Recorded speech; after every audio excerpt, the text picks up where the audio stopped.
Assalamualaikum warahmatullahi wabarakatuh. Perkenalkan, nama saya Imaratul Hasana dengan NIM 209200025. Dengan membuat video ini dengan tujuan membuat tugas UTS Bahasa Indonesia, dosen pengampu Ibu Nurmanda Sari, MPD. Assalamualaikum warahmatullahi wabarakatuh.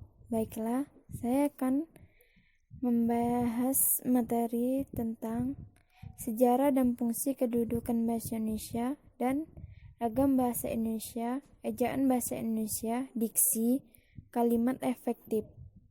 Materi yang pertama yaitu sejarah dan fungsi kedudukan bahasa Indonesia. Sejarah bahasa Indonesia. Bahasa Indonesia lahir pada tanggal 28 Oktober 1928. Pada saat itu, para pemuda dari pelosok Nusantara berkumpul dalam rapat. Para pemuda berikrar, 1. Bertumpah darah yang satu, tanah Indonesia. 2. Berbangsa yang satu, bangsa Indonesia. 3. Menjunjung bahasa Persatuan Bahasa Indonesia. Ikrar tersebut dikenal Sumpah Pemuda. Fungsi bahasa Indonesia. 1. Sebagai alat komunikasi. Fungsi yang lain adalah sebagai fungsi ekspresif, fungsi estetis, informatif, highland, emosional. 2. Dalam karya ilmiah atau kegiatan ilmiah memiliki fungsi sebagai media komunikasi ekspresif, produktif, informatif, dan reseptif. Memasuki materi yang kedua, yaitu ragam bahasa Indonesia, adalah bentuk bahasa yang bervariasi menurut konteks pemakaian. Ragam bahasa tidak berfungsi sebagai atribut, tetap seorang pembicara, bahasawan yang kompeten biasanya menguasai berbagai jenis ragam bahasa dan mampu menyesuaikan ragam yang dipakai dengan situasi dan tujuan berbahasa. Memasuki materi yang ketiga yaitu ejaan bahasa Indonesia.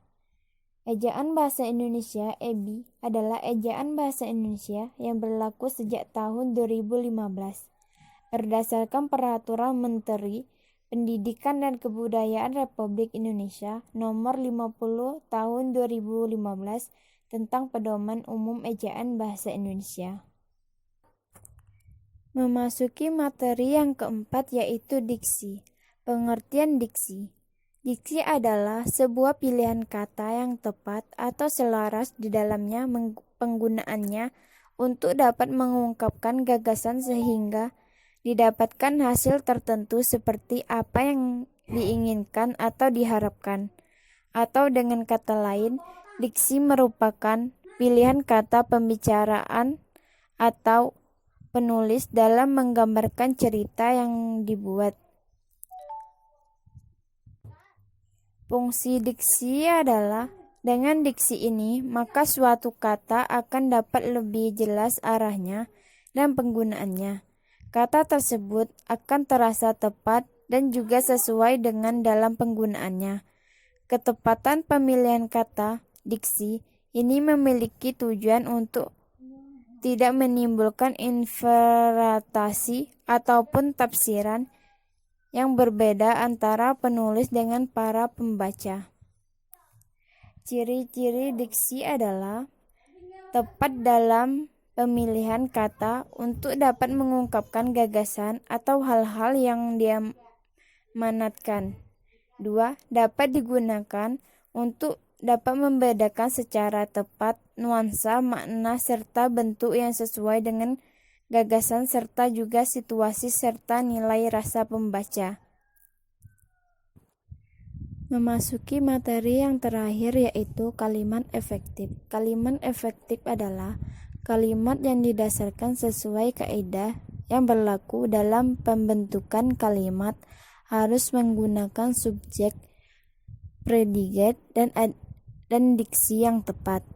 Adapun syarat-syarat kalimat efektif yaitu 1. Sesuai EYD, 2.